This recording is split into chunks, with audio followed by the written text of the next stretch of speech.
anak-anak, apa kabarnya nih pagi hari ini? Semoga selalu sehat, kuat, dan semangat. Semangat dalam belajar. Apalagi belajar bahasa Indonesia. Nah, sebelum melakukan pembelajaran untuk mempermudah kita dalam menuntut ilmu, kita awali dengan berdoa terlebih dahulu. Berdoa menurut kepercayaan dan agama masing-masing. Berdoa mulai.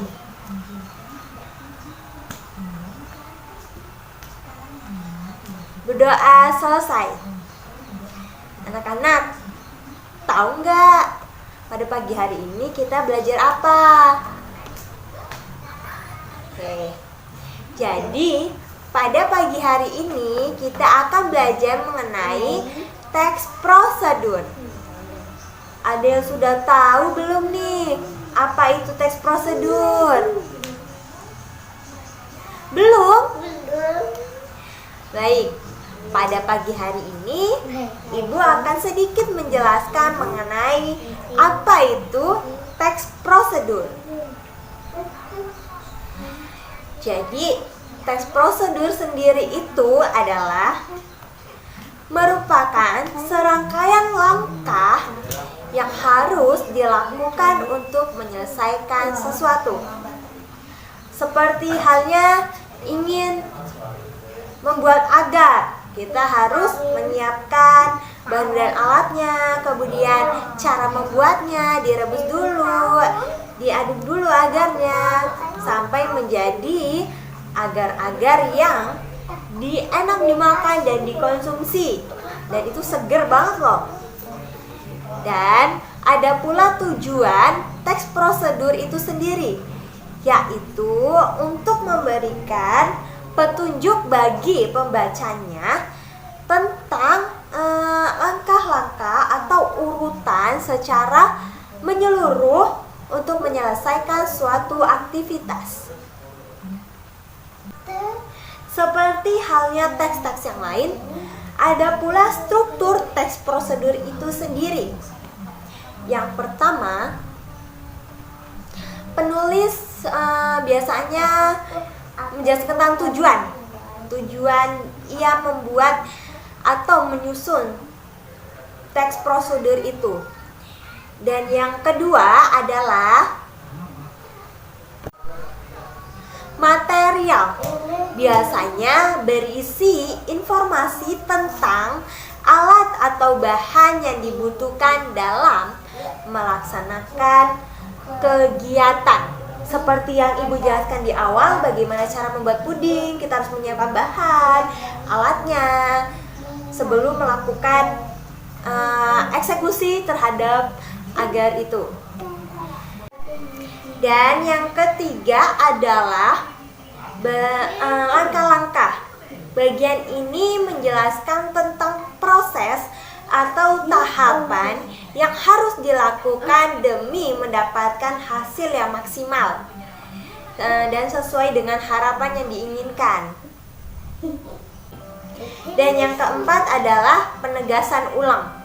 Penegasan ulang ini atau bisa disebut dengan apa? Kesimpulan. Betul.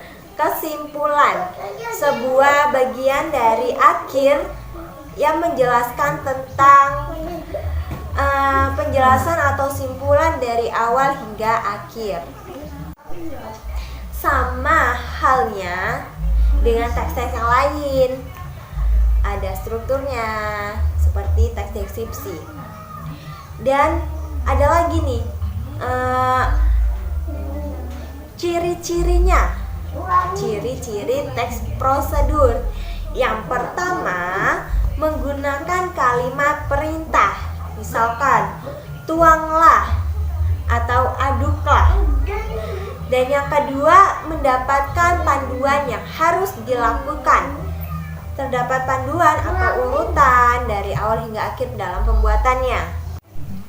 Dan yang ketiga, menggunakan konjungsi atau kata hubung. Yang keempat,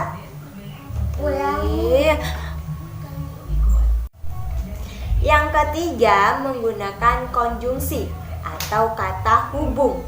Yang keempat, menggunakan kata kerja aktif. Dan yang kelima, terdapat aturan dalam hal bahan, alat, atau yang akan digunakan untuk membuat suatu aktivitas tersebut. Dan yang keenam adalah menggunakan kata keterangan untuk menyatakan rincian seperti waktu, tempat, dan caranya. Yang ketujuh, terdapat isi kegiatan yang dilakukan secara berurut agar mendapatkan hasil yang diinginkan. Ada pula jenis-jenis teks prosedur. Yang pertama, teks prosedur sederhana. Teks prosedur sederhana ini biasanya berisi 2 atau 3 langkah saja. Seperti contohnya teks prosedur mengoperasikan setrika. Seperti kan kalau setrika itu kita colok dan kalau tunggu panas kemudian mulai menggosok. Nah, itu merupakan teks prosedur sederhana. Yang kedua, teks prosedur kompleks. Teks prosedur kompleks biasanya berisi banyak langkah atau jenjang untuk tiap tahapannya. Contohnya seperti pembayaran tilang oleh polisi, itu ada prosedur-prosedur dan ada langkah-langkahnya. Yang ketiga adalah teks prosedur protokol. Biasanya merupakan sebuah teks prosedur yang langkah-langkahnya bisa dibolak-balik, tapi tujuannya tetap bisa tercapai. Contohnya, cara memasak mie instan, ya kan? Caranya bolak-balik, tapi tujuannya bisa tercapai. Misalkan si A masak mie instan dengan cara dia setelah merebusnya sekalian dengan bumbunya. Si B direbus, kemudian ditiriskan, baru kemudian dikasih bumbunya. Sama saja, tetapi hasilnya sama, tetapi caranya berbeda. Bisa dibolak-balik caranya. Itu merupakan teks prosedur protokol. Nah, anak-anak sudah tahu kan mengenai apa itu teks prosedur? Jadi, kalau kalian ingin menyusun teks prosedur, pastikan menggunakan struktur yang lengkap seperti yang tadi dijelaskan.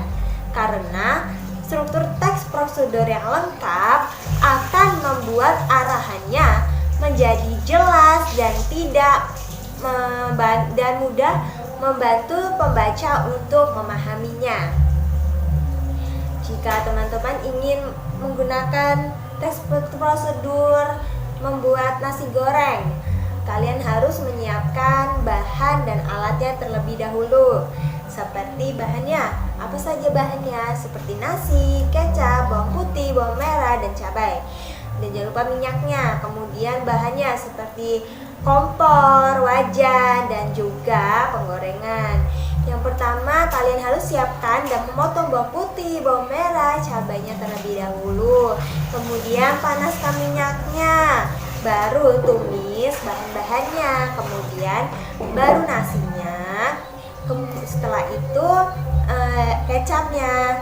Nah, baru itu merupakan suatu teks prosedur yang lengkap dan mudah dipahami. Baiklah anak-anak, mungkin cukup sekian pertemuan kita pada pagi hari ini. Apabila ada yang kurang jelas, bisa ditanyakan ke ibu langsung. Dan apabila ibu menjelaskannya cepat sekali dan belum paham bu ini, kalian bisa bertanya langsung ke ibu ya. Cukup sekian, terima kasih. Wassalamualaikum warahmatullahi wabarakatuh. Selamat melanjutkan aktivitas belajar kalian.